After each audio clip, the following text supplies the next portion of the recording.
Bonjour, c'est Sandrine Donzel de S comme C. On se retrouve pour le 14e jour du défi J'arrête de râler. Et aujourd'hui, j'ai envie de vous parler de la joie et du positif parce que c'est aussi très utile dans un défi comme celui-ci. Donc, zou, on y va, on va voir dans la vraie vie le rôle de la joie et du positif dans le défi J'arrête de râler.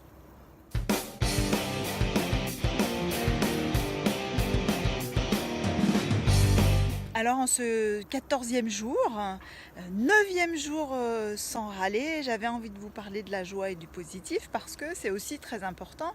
Ne pas râler, évidemment, ça demande de se concentrer sur ce qui ne nous convient pas, ça demande de faire attention à la façon dont on formule les choses, mais c'est très important aussi de arriver à se centrer sur ce qui fonctionne, sur ce qui va bien, arriver à profiter des bons moments parce que sinon c'est beaucoup trop difficile et on est beaucoup trop orienté sur le négatif et du coup ça devient vite insupportable de ne se concentrer que sur les moments où c'est difficile pour nous, où on est en tension.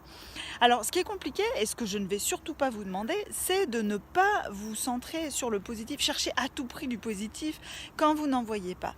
Par contre, de savoir après coup repérer malgré le négatif, malgré ce qui a été difficile, de savoir après coup repérer les bons moments, les moments drôles, et puis aussi de peut-être savoir en créer, même quand ça ne va pas très bien. Alors pour ça, je vais vous mettre au montage un petit extrait de vidéo que j'ai tourné cet après-midi à la plage avec les enfants. Vous allez voir, c'est assez... Ah, c'est à moi.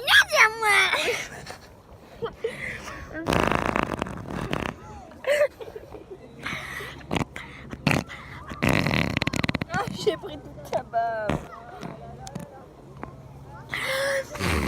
T'es sérieuse?